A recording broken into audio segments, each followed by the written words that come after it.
PM Modi का पाक को सख्त संदेश, भारत को दी थी गीदड़ भभकी। ऑपरेशन सिंदूर के 1 साल पूरा होने पर संदेश, मोदी ने एक्स पर चेंज की डीपी। ऑपरेशन सिंदूर के 1 साल पूरा होने पर प्रधानमंत्री नरेंद्र मोदी ने भारतीय सशस्त्र बलों द्वारा की गई निर्णायक सैन्य कार्रवाई पर अपने सोशल मीडिया प्लेटफॉर्म एक्स पर अपनी प्रोफाइल पिक्चर यानी कि डीपी बदल दी है।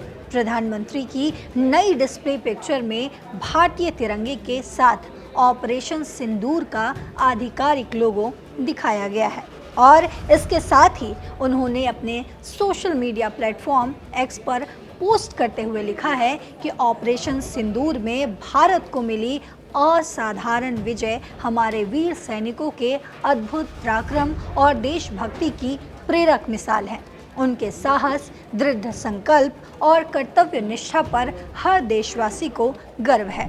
ये अभियान आपको बता दूं कि अप्रैल 2025 में पहलगाम में हुए एक बड़े आतंकी हमले के बाद एक निर्णायक और आक्रामक सैन्य जवाब के रूप में 7 मई 2025 को शुरू किया गया था और इसके तहत भारतीय सशस्त्र बलों ने समन्वित और सटीक प्रहार किए, जिसमें सीमा पार स्थित कई आतंकी मुख्यालयों और लॉन्च पैड्स को सफलतापूर्वक निशाना बनाकर निस्तो नाबूद कर दिया गया।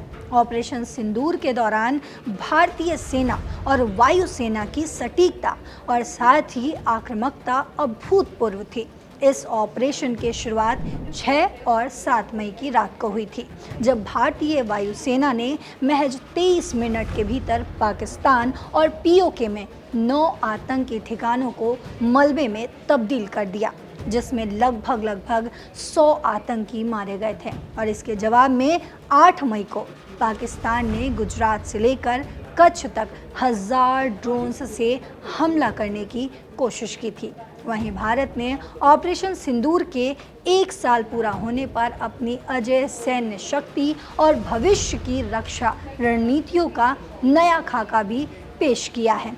पिछले साल 6 से 10 मई के बीच चले उन ऐतिहासिक 88 घंटों ने न केवल पाकिस्तान को सैन्य रूप से घुटनों पर ला दिया था, बल्कि रूस और यूक्रेन और साथ ही पश्चिम एशिया जैसे वैश्विक युद्धों से सबक लेते हुए भारतीय रक्षा तंत्र को पूरी तरह से बदल कर रख दिया है। अब भारत आधुनिक युद्ध की चुनौतियों से निपटने के लिए पूरी तरह से तैयार है। ऑपरेशन सिंदूर से मिले अनुभवों के आधार पर भारतीय रक्षा प्रतिष्ठान ने एक विशेष ड्रोन फोर्स बनाने का ऐतिहासिक निर्णय लिया है। ये फोर्स किसी भी सैन्य कार्रवाई में फर्स्ट रेस्पॉन्डर के तौर पर तैनात की जाएगी।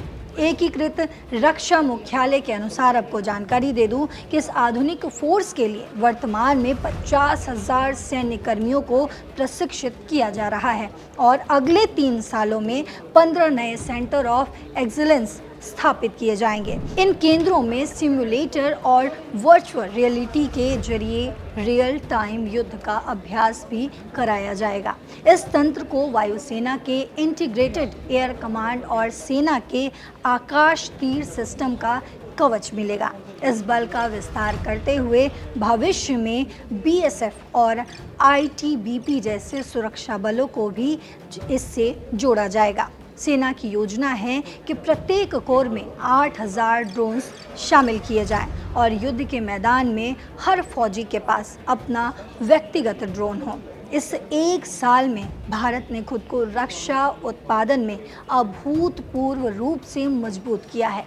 देश का रक्षा उत्पाद अब 1.54 लाख करोड़ रुपए तक पहुंच गया है और सबसे बड़ी उपलब्धि ये है कि ब्रह्मोस मिसाइल, जिसमें 2015 तक केवल 15% स्वदेशी पूर्जे होते थे, वो आज 72% तक भारतीय हो गई है। मिसाइल का दिल यानी कि सीक्वर्स और दिमाग यानी कि इंजन अब रूस के बजाय पीटीसी इंडस्ट्रीज, डेटा पैटर्न्स और सोलर इंडस्ट्रीज जैसे भारतीय कंपनियां ही बना रही हैं। और इसके अलावा आपको बता दूं कि इस साल एआई, ड्रोन और इलेक्ट्रॉनिक वॉरफेयर के क्षेत्र में 120 नए डिफेंस स्टार्टअप खुले हैं, जिनकी मदद 16,000 से अधिक एमएसएमई कर रहे हैं। रक्षा बजट 7.85 लाख करोड़ का यानी कि 75 50% हिस्सा भारत में ही खर्च हो रहा है, जिसके परिणाम स्वरूप भारत के कुल रक्षा आयात में 11 से 15% तक की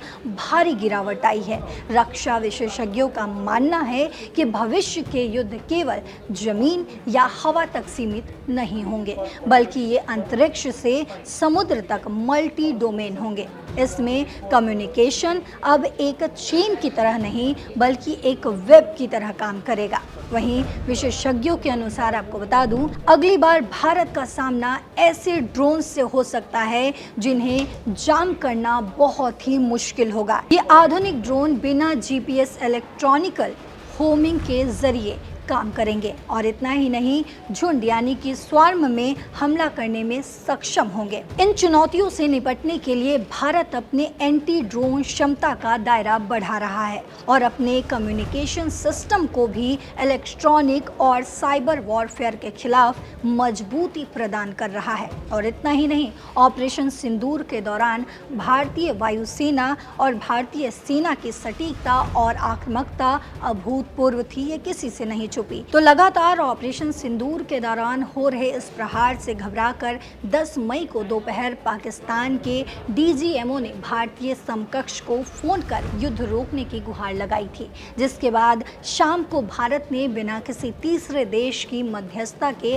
अपनी कूटनीति और सैन्य जीत की पुष्टि की।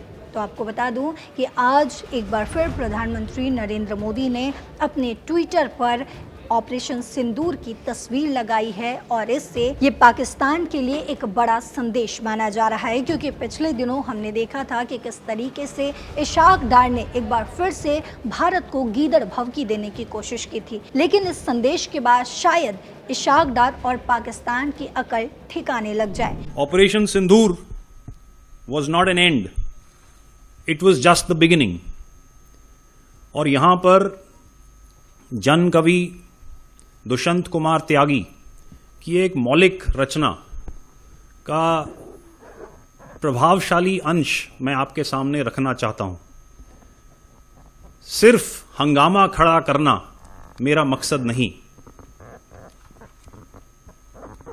सिर्फ हंगामा खड़ा करना मेरा मकसद नहीं, मेरी कोशिश है कि ये सूरत बदलनी चाहिए। India's fight against terror, ladies and gentlemen, will go on. A year on, we remember not just the operation, but also the principle behind it. India will defend its sovereignty, its security, its people,